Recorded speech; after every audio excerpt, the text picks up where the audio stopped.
জয় গুরু, জয় মা, জয় জগন্নাথ। রথযাত্রা উপলক্ষে বগলামুখী মাতৃ মিশনে অধ্যক্ষ আমি সোমানন্দ নাথ, আমার সঙ্গে আমার শিষ্যরা উপস্থিত হয়েছি পুরী শ্রীক্ষেত্রে। 3টি রথ দাঁড়িয়ে রয়েছে, একটি জগন্নাথের, একটি বলভদ্রদেবের এবং একটি সুভদ্রা রানী।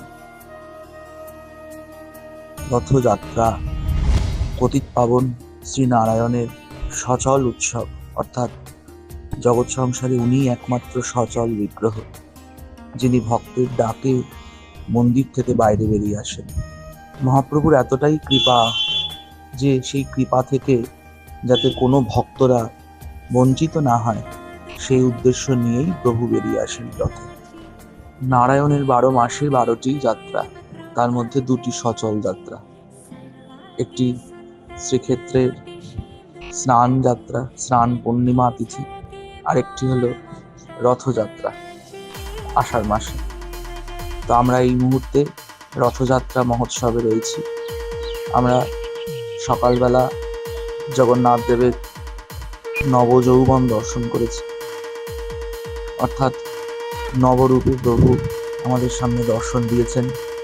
রথে উনি স্বয়ং পতিত পাবন বামন রূপে অবস্থান করে গুন্ডিচা পৌঁছবেন, সেখানে 7 দিন থাকবেন। গুন্ডিচা মহারানী গুন্ডিচার মন্দিরের সেবা নেবেন, তারপরে আবার রথে, অর্থাৎ আবার নিজের ক্ষেত্রে ফিরবেন। সোনাবেশ, বিভিন্ন রকমের যা অধর্পণা, বিভিন্ন লক্ষ্মী বিজয় উৎসব, বিভিন্ন রকমের অনুষ্ঠান রয়েছে।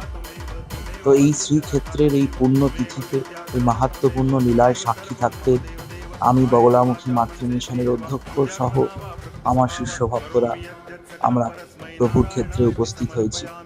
আপনারা যারা এসেছেন তাদেরকে সবিনয় অনুরোধ, নারায়ণের নাম করুন, শ্রীকৃষ্ণের নাম করুন, আমাদের বঙ্গের গৌরব গৌরাঙ্গ মহাপ্রভুর নাম করুন, জয়ধ্বনি করুন, এবং যারা আসতে পারেননি তারা দূর থেকেই প্রভুকে স্মরণ করুন, প্রভুর কৃপা লাভের চেষ্টা করুন।